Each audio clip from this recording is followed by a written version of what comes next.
Nous allons commencer l'étude de la famille de Jacob, l'histoire plus exactement de Joseph. C'est intitulé « Histoire de Joseph ».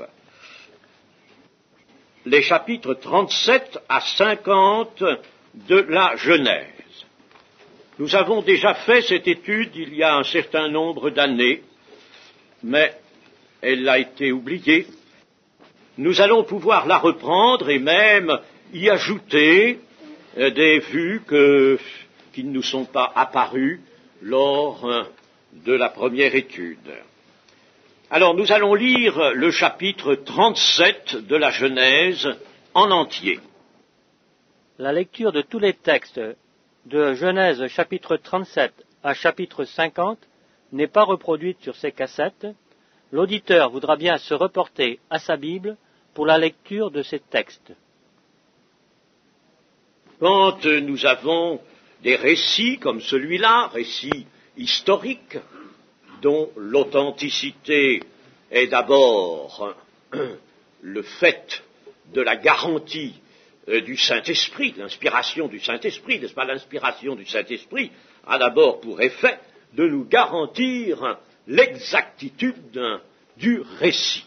Mais bien plus, le Saint-Esprit y a placé, bien entendu, des valeurs spirituelles qu'il nous faut découvrir. Et c'est là le travail très intéressant, magnifique de la méditation.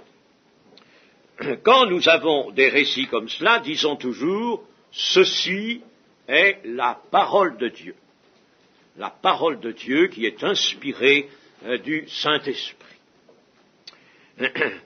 Nous venons de lire cette histoire de Joseph qui est vendu par ses frères à des Ismaélites se rendant en Égypte.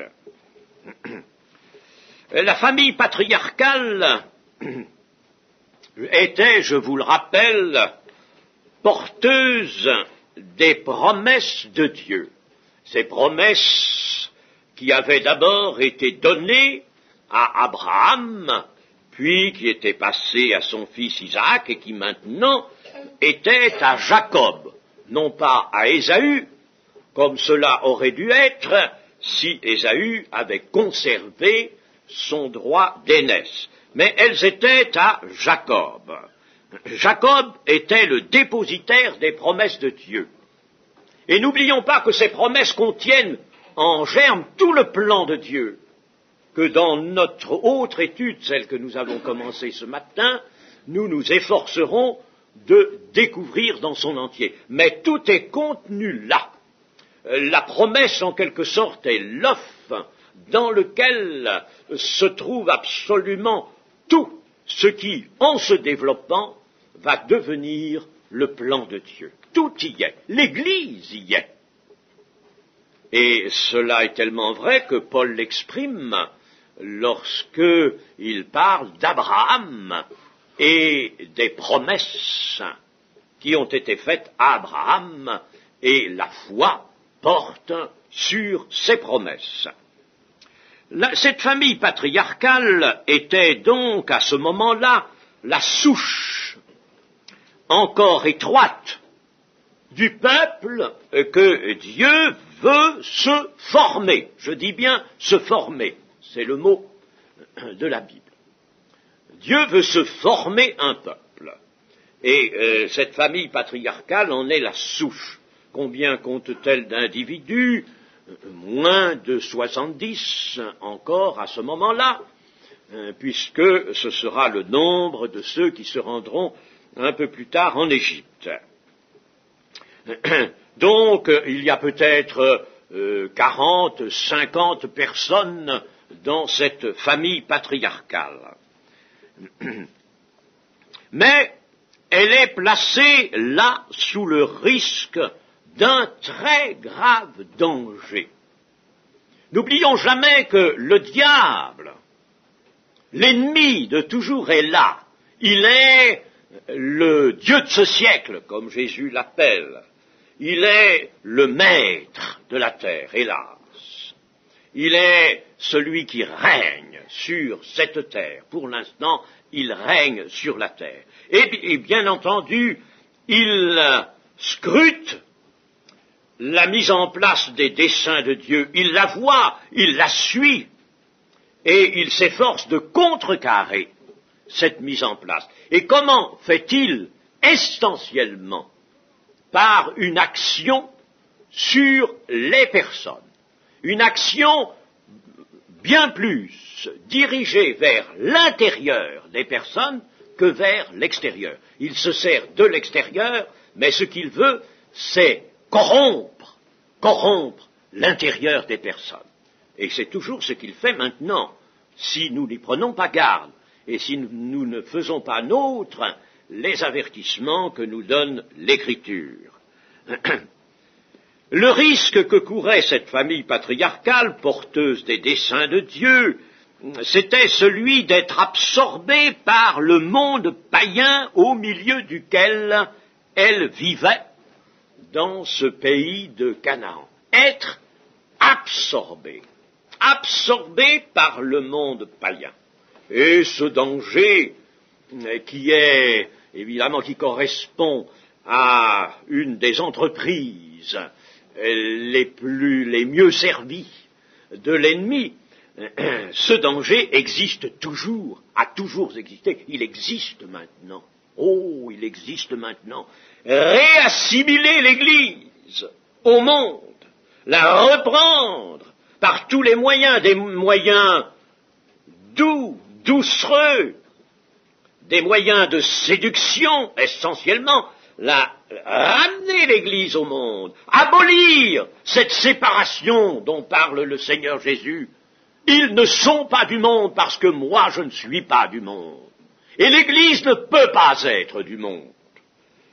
Entendons-nous, j'ai déjà fait cette réserve, il faut toujours la renouveler. Il ne s'agit pas des conditions matérielles d'existence. Nous ne les avons pas en dehors du monde. Mais il s'agit essentiellement de l'esprit du monde, des aspirations du monde.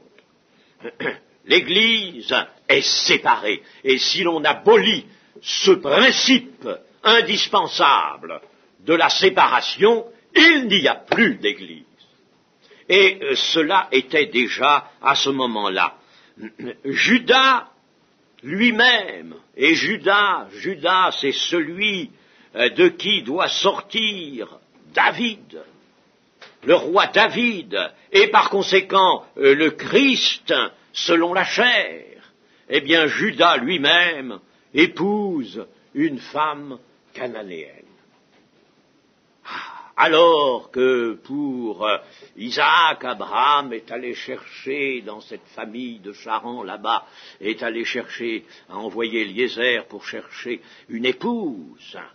Là, Judas épouse une femme cananéenne, en effet, au chapitre 38, versets 1 et 2. En ce temps-là, Judas s'éloigna de ses frères et se retira vers un homme d'Adulam nommé Hira. Là, Judas vit la fille d'un Cananéen nommé Shua. Il la prit pour femme et il alla vers elle. C'est quelque chose qui blesse, chers amis, nous qui sommes aujourd'hui, qui comprenons ces choses, et nous devons les comprendre. Nous devons comprendre combien c'était quelque chose de redoutable que cela. Alors, nous avons là un sujet de réflexion avec bien d'autres. Nous allons en trouver des sujets de réflexion. Les frères de Judas, rien ne nous est dit quant à leurs épousailles, mais très vraisemblablement ils avaient suivi cet exemple et ils en avaient fait autant. Dieu a pour dessein de séparer. Or, voici que déjà, à peine né, son peuple, car en ce moment la famille patriarcale n'est pas encore vraiment le peuple de Dieu, il n'est pas une nation, mais ce qui va devenir son peuple, la descendance d'Abraham, disons, risque d'être noyé dans le flot tourmenté des peuplades idolâtres. Idolâtres et en voie de corruption. La corruption atteindra son comble 4 siècles et un peu plus ensuite, plus tard. Dieu va donc écarter ce danger. Et il va écarter ce danger en transplantant la famille de Jacob en Égypte. L'histoire de Joseph qui nous intéresse dans ce sujet est celle de cette transplantation de la famille patriarcale en Égypte. Joseph, encore jeune, sera, lui, le premier que Dieu dirigera vers l'Égypte à travers des événements que nous avons lus. L'histoire de Joseph, donc, est l'histoire qui comprend ces trois parties, les trois parties que voici. Premièrement, la famille de Jacob en Canaan, à partir du moment où Joseph est emmené en Égypte. Nous allons voir que la famille est encore là pour un temps en Canaan. Deuxième partie, nous verrons comment Joseph est utilisé par Dieu à préparer le transfert en Égypte de la famille, la famille de Jacob. Et troisième partie, nous verrons la famille de Jacob venue en Égypte. Et pour l'instant, nous avons donc le récit du départ de Joseph. Joseph a 17 ans, nous est-il dit à ce moment-là. Il est le fils de Rachel, cette épouse que Jacob avait particulièrement aimée. Et il n'est pas le fils cadet, mais il est tout de même considéré à ce moment par Jacob comme un fils cadet, car le cadet c'est Benjamin, mais Benjamin est très jeune à ce moment-là, et tandis que Joseph, avec ses 17 ans, ce bel adolescent, c'est véritablement vers lui que se tourne l'amour du père, l'amour de Jacob. C'était un garçon au cœur simple et droit, et qui était très offusqué des mauvais propos de ses demi-frères. Quand on lit la chose dans le texte hébreu, on est bouleversé davantage que dans la traduction française parce que il y a une accentuation bien plus forte. En réalité, les frères de Jacob avaient entre eux des conversations mauvaises, horribles, et ils y mettaient beaucoup de médisance et de calomnie. C'était vraiment quelque chose qui pesait à cet adolescent qu'était Joseph. Comment l'absorption des enfants de Jacob par l'entourage païen aurait-elle pu être évitée dans de telles conditions, alors que toute sanctification est manifestement absente? Le texte n'a pas besoin de nous en dire plus. Nous voyons bien que dans cette famille de Jacob, je laisse le père en dehors, n'est-ce pas, mais ses fils et ses filles, la sanctification est absente. Alors l'absorption est chose fatale, absolument fatale. Et mes amis, c'est ce qui arrive à l'Église aujourd'hui. C'est ce qui ne manque pas d'arriver à l'Église. S'il n'y a pas la sanctification, il n'y a pas la marche, la recherche d'une sanctification, mais nécessairement, il y aura réabsorption par le monde. L'Église et le monde vont se trouver sur le même pied, sur le même palier, on s'entendra, on voudra se comprendre, on voudra s'ouvrir l'un à l'autre, l'ouverture au monde, ce qui veut dire l'abandon des principes de Dieu et de la sanctification. S'il n'y a pas la sanctification, il n'y aura pas le respect de cette séparation. Séparation ne veut pas dire haine, n'est-ce pas? L'Église reste, bien entendu, celle qui peut, seule d'ailleurs, dispenser, dans cet état de séparation avec le monde, dispenser le véritable amour de Dieu, la véritable miséricorde, et faire au monde le seul bien qu'on puisse lui faire. Parce que, mes amis, si nous sommes à l'égal avec le monde, si nous vivons comme le monde, si nous sommes dans ces principes, Si nous le suivons, eh bien nous ne pouvons rien apporter au monde. Rien. Mais si au contraire nous sommes dans l'imitation de Dieu, soyez les imitateurs de Dieu, si nous suivons le Christ, si nous avons à cœur par la foi de nous sanctifier toujours davantage, nous apporterons au monde. Parce que le Seigneur nous donnera la force de son esprit, la puissance de son amour, et nous apporterons au monde le salut dont il a tant besoin, cette guérison des âmes et des corps, si nécessaire à tous. Là, bien sûr, cette absence de sanctification établissait une différence tout à fait tranchée entre Joseph et ses frères. Joseph, lui, avait cette vocation, cette jeune vocation de la sanctification. Et il y avait une différence avec ses frères.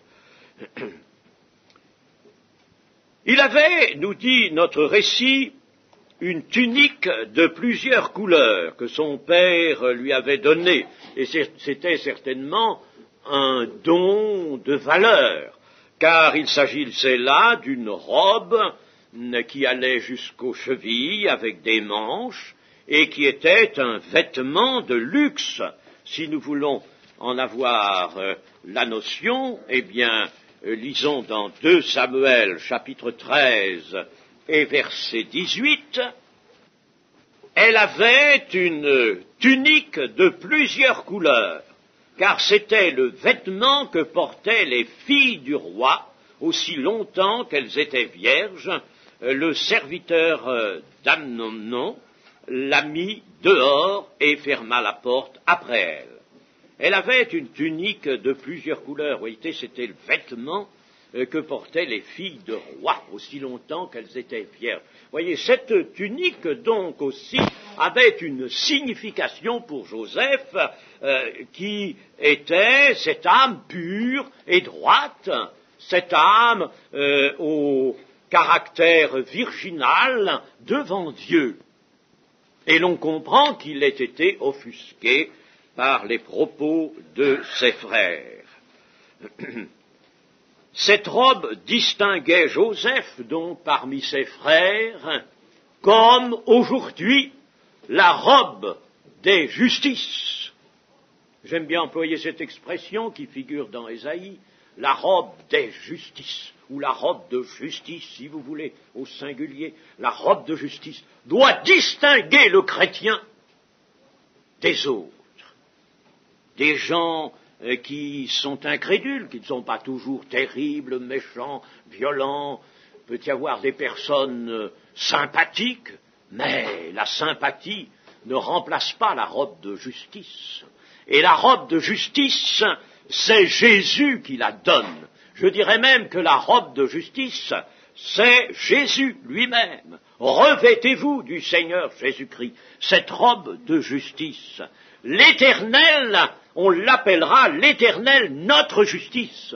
C'est Jésus qui est notre justice. L'œuvre de justification n'est en somme que le revêtement de Christ lui-même qui est donné, qui est apporté par grâce aux pécheurs de foi repentants. Ainsi donc, cette robe doit nous distinguer des autres. Elle n'est pas toujours essentiellement visible, mes chers amis, nous devrions toujours nous rappeler que nous portons cette robe. Nous chantons un vêtement blanc souvent. Nous aimons bien chanter ça et claquer des mains. C'est très beau ça. C'est très beau, mais il y a quelque chose de bien plus beau que ça, c'est de l'avoir sur soi, cette robe blanche. Nous chantons aussi blanc, plus blanc que la neige. J'aime bien ce chant, mais ce chant, souvent, moi, je l'ai compris comme étant une invitation à demander au Seigneur qu'il nous conserve cette blancheur. Et Joseph a des songes qui vont encore aggraver la haine des frères au point qu'elle ira jusqu'à une intention de meurtre.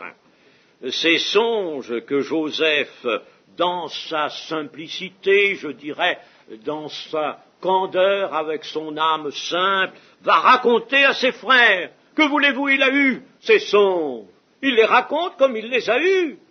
Et ce sont des songes qui l'ont fortement impressionné, puisque nous savons que ça vient de Dieu. Nous le savons maintenant. La suite du récit de la Genèse nous l'apprend. Alors, bien sûr, il les raconte à ses frères, et cela ne fait qu'humilier ces mauvais garçons et les irriter. Joseph est vite regardé par eux comme un vaniteux, mais on lui prête aussi, bien sûr, plus de vanité qu'en réalité il n'apparaît. Il n'était pas vaniteux, il a pu dire cela avec beaucoup de simplicité. Certes, il aurait pu conserver ses songes en son cœur, comme une communication personnelle de Dieu, mais il était jeune, 17 ans, il croyait pouvoir se confier, et avec son âme droite, il ne soupçonnait pas le mal.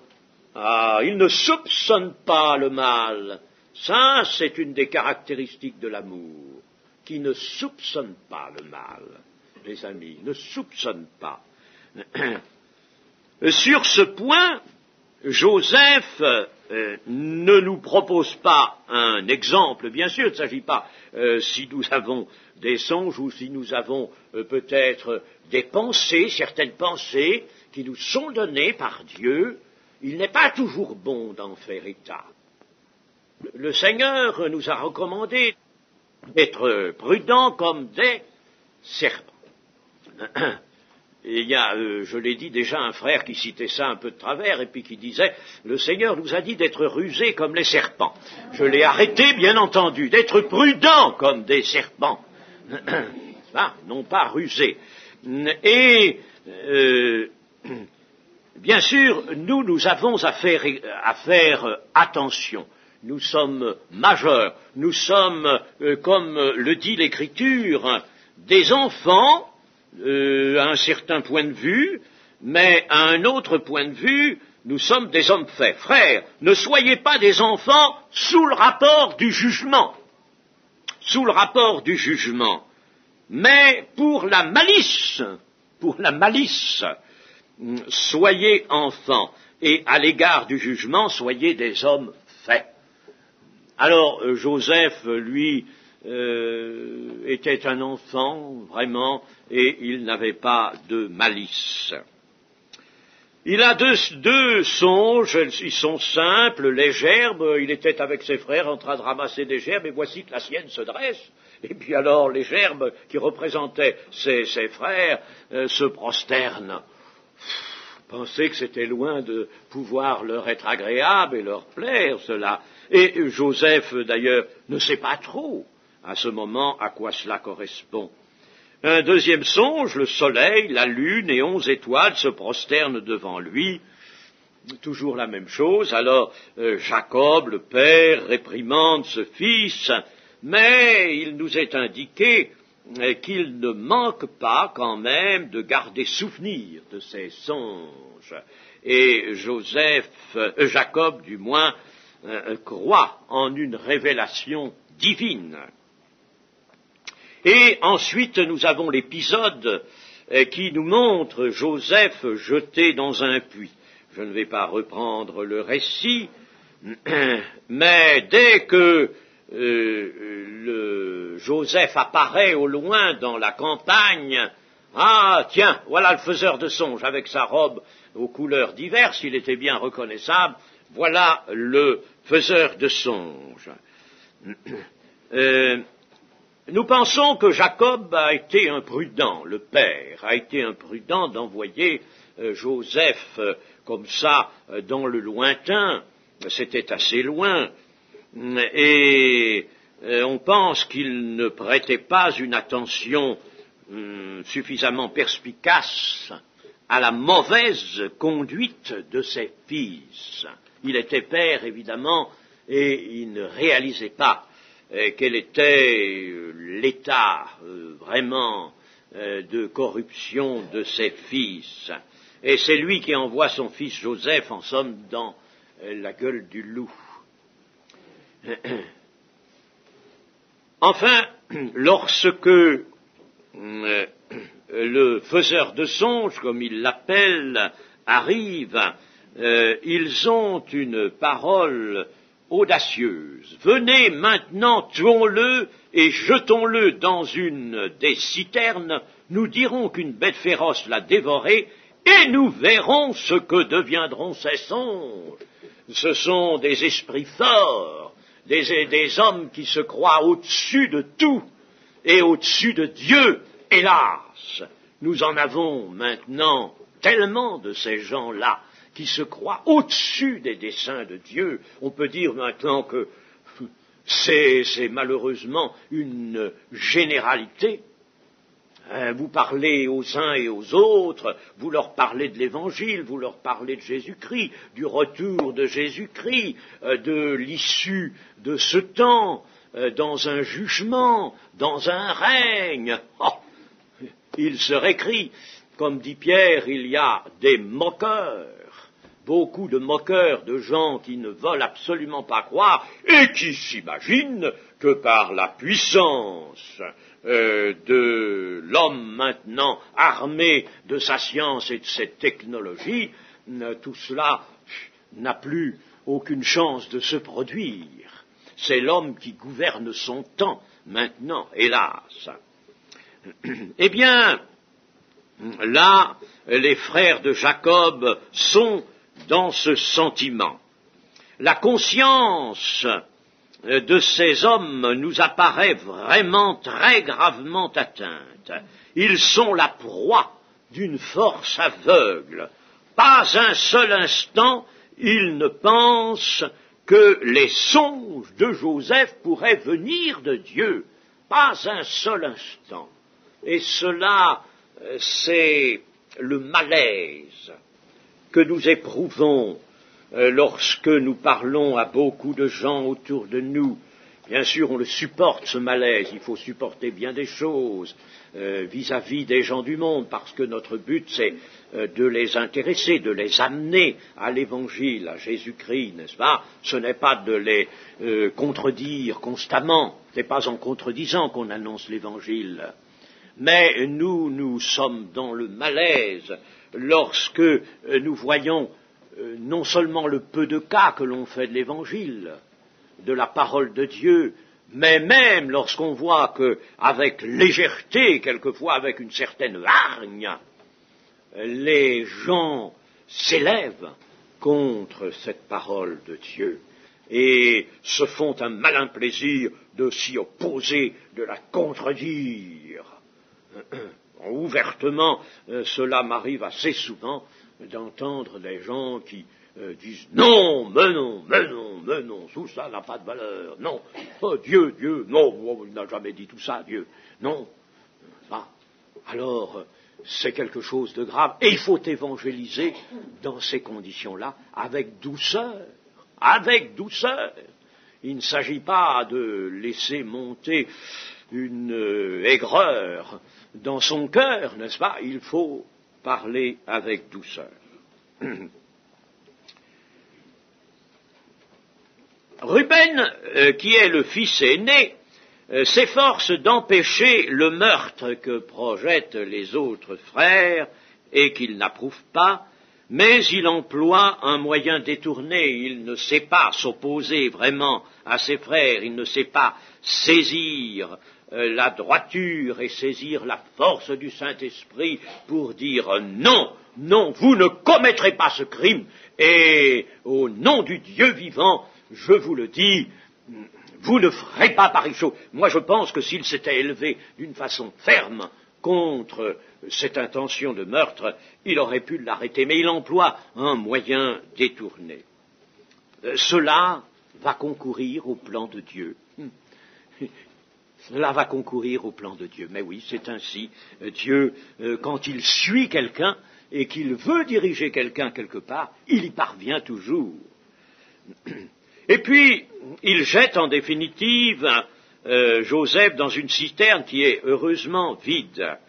et puis leur forfait accompli, alors que font-ils? Ils se mettent à manger, et cela véritablement montre bien quel est leur pauvre, leur lamentable fond.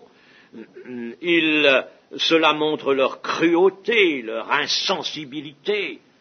Ils viennent de le jeter dans cette citerne, il aurait suffi d'une pluie pour qu'il soit noyé, puis comment allait-il sortir de cette citerne tout seul? Il ne le pouvait pas.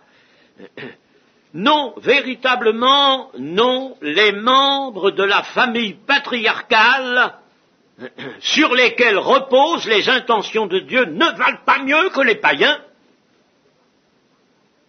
Vraiment, cette famille patriarcale ne vaut pas mieux que les païens.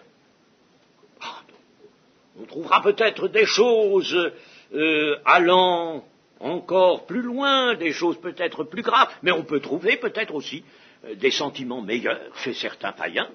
Non, vraiment, la famille patriarcale qui porte le dessein de Dieu ne vaut pas mieux que le peuple païen. C'est une terrible constatation. Et pourtant, mes amis, l'élection est sur eux. L'élection de Dieu est là, elle est sur cette famille, et Dieu ne s'en démentira pas. Elle est là, l'élection. C'est quelque chose que nous ne comprenons pas. Et c'est quelque chose qu'il ne faut pas comprendre, chercher à comprendre avec les sentiments de l'homme d'aujourd'hui.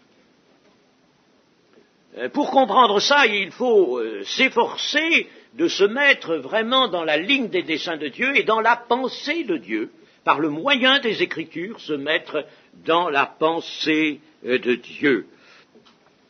Leur nom à ces gens que nous voyons tramer, là, ici, un meurtre avec des sentiments de jalousie, de haine, leurs noms vont être écrits, mes amis, sur les 12 portes de la cité céleste de Dieu, comme le dit l'Apocalypse. Mais regardez donc, dans l'Apocalypse, chapitre 12 et verset 12, c'est quelque chose de bouleversant. Chapitre 12, verset 12, non, pardon, pas chapitre 12, j'ai dit chapitre 21, verset 12, chapitre 21. Il s'agit de la Nouvelle Jérusalem que Jean, l'apôtre Jean, voit en vision. Elle avait une grande et haute muraille, elle avait 12 portes, et sur les portes 12 anges, et des noms écrits, ceux des 12 tribus des fils d'Israël, ceux des 12 tribus. À l'Orient, 3 portes, au Nord, 3 portes, au Midi, 3 portes, et à l'Occident, 3 portes. Et quant aux noms des apôtres, ils seront écrits sur les fondements de la muraille, sur les fondements de la muraille. Mais ici, les noms des 12 tribus des fils d'Israël, c'est-à-dire les noms des fils de Jacob, les fils de Jacob. Alors voilà, ces garçons méchants, ces garçons sans conscience, leurs noms vont être écrits sur les portes de la cité de Dieu. C'est quelque chose qui nous bouleverse. Eh bien, laissons-nous bouleverser. Laissons-nous bouleverser et ne répondons pas avec notre superbe humaine. Laissons-nous humilier, même par cela. L'élection de Dieu est là. Et nous pourrions encore nous rappeler quelque chose, c'est ce que l'apôtre Paul nous dit dans 1 Corinthiens chapitre 2. Considérez, frères, que parmi vous qui avez été appelés, alors là il s'agit des appelés de l'Église, qui avez été appelés, il n'y a ni beaucoup de sages selon la chair, ni beaucoup de puissants, ni beaucoup de nobles, mais Dieu a choisi les choses folles du monde pour confondre les sages. Dieu a choisi les choses faibles du monde pour confondre les fortes. Et Dieu a choisi les choses viles du monde et celles qu'on méprise, celles qui ne sont point, pour réduire à néant celles qui sont, afin que nulle chair ne se glorifie devant Dieu. Or, c'est par lui que vous êtes en Jésus-Christ, lequel, de par Dieu, a été fait pour nous sagesse, justice et sanctification et rédemption, afin, comme il est écrit, que celui qui se glorifie dans le Seigneur. C'est-à-dire, trouve vraiment la gloire qui lui convient dans le Seigneur, dans son appartenance, dans son lien au Seigneur. C'est là qu'il va trouver la gloire que Dieu lui destine et pas ailleurs. Alors, nous arrivons à ceci, mais enfin Dieu prend tout ce qui est en quelque sorte considéré comme le moins bon, peut-être même le rebut du monde. Oui, rappelons-nous cette parole de Jésus, les prostituées vous devanceront dans le royaume de Dieu. Aux religieux de ce temps-là, à des religieux, les prostituées vous devanceront, les gens de mauvaise vie, et cela déjà était un sujet de médisance à l'égard de Jésus, qui était vu comme mangeant et buvant avec les publicains, les gens de mauvaise vie. Oui, mais ces gens-là, certes, ils étaient de mauvaise vie, il y avait plus de moralité chez les pharisiens, chez des sadducéens et d'autres, mais il n'y avait de repentance que là, chez ces gens de mauvaise vie et chez ces prostituées. Là était la repentance. Là, l'œuvre de Dieu pouvait se faire.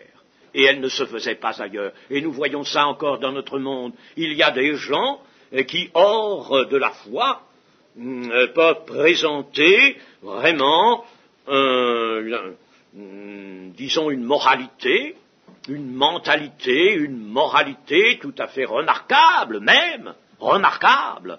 Mais si leur cœur demeure incrédule, mais s'ils n'acceptent pas le Seigneur Jésus comme leur sauveur, ils n'entrent pas dans le plan de Dieu. Et s'ils n'entrent pas dans le plan de Dieu, ils sont non pas des vases d'honneur, mais des vases d'un usage vil. La moralité, ce n'est pas la moralité a priori, la moralité dont quelqu'un fait preuve, si vous voulez, d'une façon naturelle. Ce n'est pas cela qui sauve, il faut bien le savoir. Ce qui sauve, c'est d'entrer dans le plan de Dieu et d'être pris par Jésus-Christ en raison de la foi, du cœur et de la repentance. Alors, il faut bien que nous sachions cela, et nous pourrions faire une comparaison. Très simple. Un diamant, surtout lorsqu'il est taillé, un diamant est une belle chose. Il y a d'autres pierres aussi, qui, une fois surtout nettoyées, polies, taillées, sont admirables. On peut passer vraiment un moment agréable à contempler dans une vitrine de belles pierres de différentes teintes. Elles sont rares et elles sont belles. Elles sont belles. Et je peux prendre une tige d'ortie ou un chardon des champs. Ce sera certainement, a priori, moins agréable. Je ne ferai pas attention à une ortie qui aura été arrachée ou qui sera là, poussera au pied du mur. Je n'y ferai pas attention au chardon qui est là, à la petite fleur même des champs dont il y a tant et tant d'exemplaires. Je n'ai pas de regard pour elle. Elle ne m'intéresse pas. Elle n'attire pas mon attention. Mais le diamant, la pierre précieuse, oui. Cependant, la pierre précieuse, le diamant, sont morts. Tandis que la petite plante, fût-ce l'ortie, tant qu'elle est sur son pied, elle est vivante. Voilà la différence. Et ce qu'il faut considérer, c'est par élection le don de la grâce de Dieu qui, d'un homme mort, fait un homme vivant. Vivant pour Dieu, vous êtes vivant pour Dieu. C'est cela qu'il faut considérer. Alors, tout n'est pas résolu, bien sûr. On me dira, tout n'est pas résolu. C'est vrai, dans le peuple de l'Église, je suis le premier à dénoncer tout ce qui ne va pas. Et nous le faisons ici, là, à chacune de nos retraites. Nous incitons quelquefois d'une façon rude, par un langage peut-être qui s'apparente plutôt à celui du prophète d'autrefois qu'au prédicateur de la Nouvelle Alliance. Mais que voulez-vous? Il faut, le temps presse, il faut le faire. Oui, nous demandons aux chrétiens de se sanctifier, nous leur demandons de mettre toute leur foi et tout leur amour pour Dieu au service de la sanctification. Il faut absolument qu'ils progressent, qu'ils marchent dans cette voie-là. Ils n'y sont pas encore, il y a des écueils, il y a du péché encore. C'est une chose qui doit nous faire pleurer peut-être. Cependant, nous le répétons, nous l'avons déjà dit, nous le répétons, l'élection est pourtant sur eux. L'élection est là, l'élection de Dieu. Enfants de Dieu, vous avez été appelés enfants de Dieu. Dieu commence par appeler et par donner cette désignation. Enfants de Dieu, nous le sommes.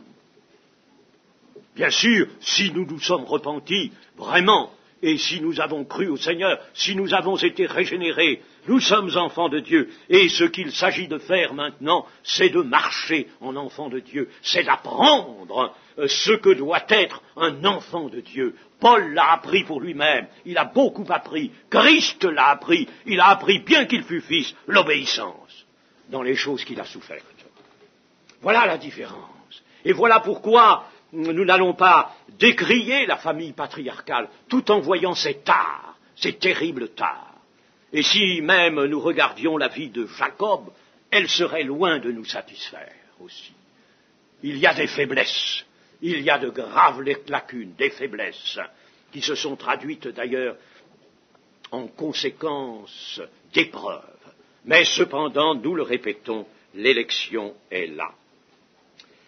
Et pour continuer et achever notre récit de cet après-midi,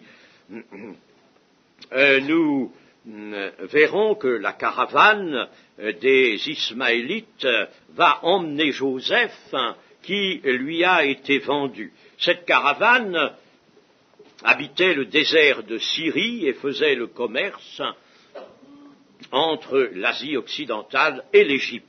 Commerce d'aromates, de baumes, de myrrhe, le fameux baume de Galade, il venait de Galade. Et ces baumes, ces produits servaient à l'embaumement des corps en Égypte, à la purification de l'air aussi, et à la préparation à certaines préparations, disons, pour la toilette. Judas fait une proposition à ses frères, car lui aussi veut sauver son frère, et là va commencer donc la destinée particulière de Joseph. Il est vendu comme esclave à ces Ismaélites qui vont l'amener en Égypte. Telle est la destinée particulière de cet adolescent. Et cette destinée, il ne la connaît pas encore. Pour être certain de ne pas être seul et de se savoir dirigé par Dieu, il faut que nous aussi, nous ayons la vérité au fond du cœur. Dieu veut que la vérité soit au fond du cœur, dit un psaume.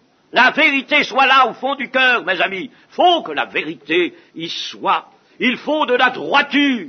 Il faut de la simplicité. Nous ne les avons pas comme héritage naturel. Nous avons hérité la vaine manière de vivre.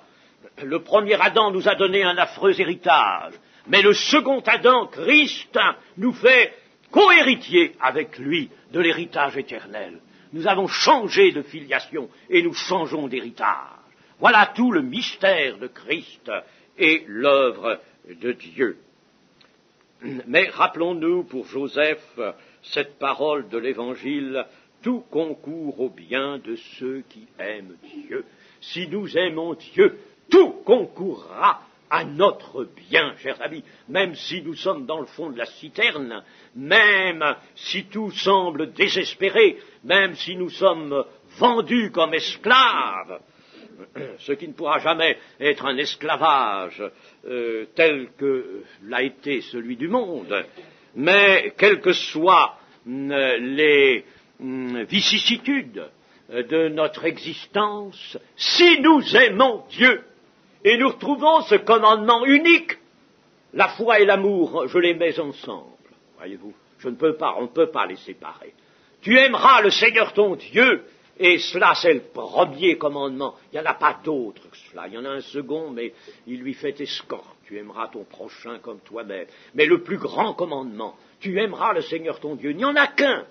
Et quand le Seigneur dit « crois au Seigneur Jésus, mange la chair et le sang de ton Sauveur, et tu auras la vie éternelle, et tu seras ressuscité au dernier jour », c'est le commandement unique de Dieu. Tout concourt au bien de ceux qui aiment Dieu. Et c'est alors l'affreuse comédie que les frères vont préparer. Ils envoient à leur père la tunique de Joseph ensanglantée par le sang d'un bouc et laissent hypocritement leur père tirer lui-même la conséquence de cet objet qu'on lui rapporte, la tunique de Joseph qu'il reconnaît facilement ensanglantée. Il laisse la responsabilité au père. Quels hypocrites, véritablement. Que leur âme est noire, on peut le dire, leur âme est noire. Ils sont l'objet de l'élection de Dieu. Et leur âme est noire. Une affreuse tromperie encore.